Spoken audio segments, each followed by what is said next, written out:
ঘটনাটি ৩-৪ বছর আগে আমার মামার সাথে ঘটেছিল। ঘটনা মামার বাসাতেই দিলাম। তখন রাত ১টা বাজে, দোকান বন্ধ করব। হঠাৎ মোবাইলে একটা কল এলো। দেখি বন্ধু শাহিন ফোন করেছে। ভাবলাম এত রাতে ওর ফোন, কাহিনী কি? ফোন ধরলাম, ধরে একটা দুঃসংবাদ শুনতে হলো। ওর চাচা কিছুক্ষণ আগে মারা গেছেন। কাল সকালে তার জানাজা হবে। এখন মসজিদে গিয়ে হুজুরদের বলতে হবে তারা যেন ফজর ওয়াক্তে মাইকিং করে দেন।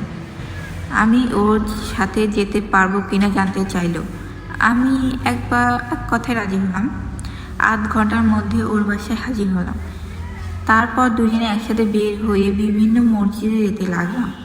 তখন ৩টা কি ৩:30 বাজে। দুজনে এক মসজিদে বের হয়ে একটি মসজিদের দিকে রওনা হলাম।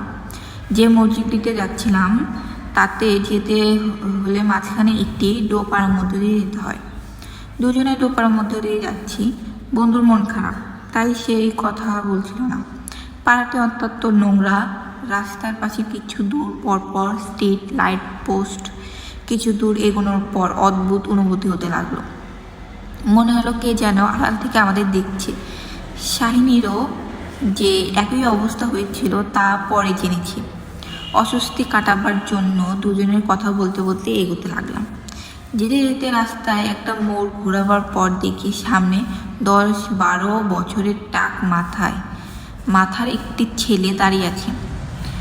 আমরা একটু অবাক হলাম, এত রাতে ছোট একটা ছেলে বাহিরে কি করছে? আমরা এগিয়ে গেলাম, পিচ্চিটাকে বললাম, ওই তোর বাড়ি কই? এত রাতে এখানে কি করিস? পিচ্চিটা কিছু না বলে মাথা নিচু করে হাঁটা ধরল। এরপর সে যা করলো তা এক কথায় অবিশ্বাস্য। সে রাস্তার পাশে ড্রেনের দিকে এগিয়ে গেল এবং আস্তে আস্তে ড্রেনের মধ্যে পুরোপুরি ঢুকে গেল। আমরা সাথে সাথে দৌড়ে ড্রেনের কাছে গিয়ে ওকে দিলাম, কিন্তু পিচ্চিটার ছায়াও দেখলাম না। এত তাড়াতাড়ি চপ দেওয়া কোনো মানুষের পক্ষে সম্ভব না। তার চেয়েও বড় কথা হলো ড্রেনটা এত সরু যে কোনো 10-12 বছরের ছেলে সেটা পুরোপুরি ঢুকতে পারবে না। রাস্তার পাশে স্ট্রিট লাইটের আলোয় ঘটনাটা চাক্ষুষ করলাম। কেমন যেন ধোঁকা লাগলো। যাই হোক, ব্যাপারটা পাত্তা না দিয়ে চলতে লাগলাম। অদ্ভুত অনুভূতিটাও বহাল রইল। আরেকটু এগোনোর পর কিছু কারণের জন্য একটা লাইট পোস্টের মাথার দিকে নজর গেল। যা দেখলাম তাতে দম বন্ধ হয়ে গেল। পোস্টের মাথায় ঝুলছে একটা লাশ, পিচ্চিটার লাশ। এবার বুঝতে পারলাম কিসের পাল্লায় পড়েছি। শাহিনও লাশটা যে লক্ষ্য করেছে তাও বুঝলাম তার পরের কথায়। সে শুধু বলল, দোস্ত ভাগ। দুজনে দৌড় লাগালাম। কত দূর দৌড়াবার পর থামলাম। মনে হলো বেঁচে গেছি, কিন্তু হঠাৎ করে শাহিনের চিৎকার।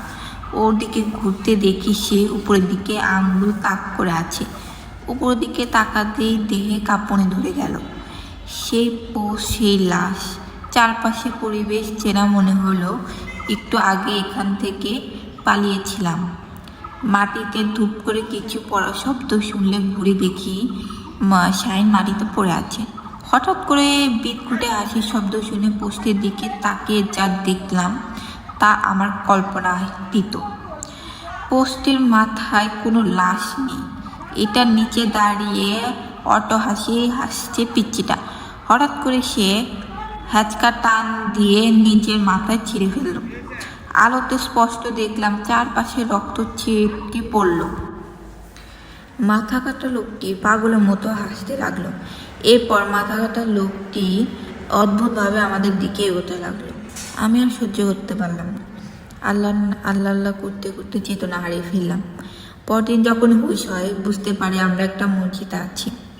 পরবর্তীতে জানতে পারি যে ফজর ওয়াক্তে মসজিদে আসার পথে আমাদের পড়তে থাকতে দেখি। মুসল্লিরা আমাদের মসজিদে নিয়ে এসেছে। এটা ছিল সেই মসজিদ যেটার উদ্দেশ্যে আমরা রওনা হয়েছিলাম। ইমাম সাহেবের কাছে আমরা সব কথা বললে তিনি বলেন যে ওইটা ছিল খারাপ প্রকৃতির প্রেতাত্মা, যা মানুষের পথ ভুলিয়ে দিয়ে এবং ভয় দেখিয়ে ক্ষতি করে থাকে। তিনি আমাদের রাতে বাইরে থাকতে নিষেধ করলেন। তারপর থেকে আমরা রাতে কোথাও আর যাই না। তার কথা আজও মেনে চলি। তার কথা আমরা সবসময় মেনে চলি।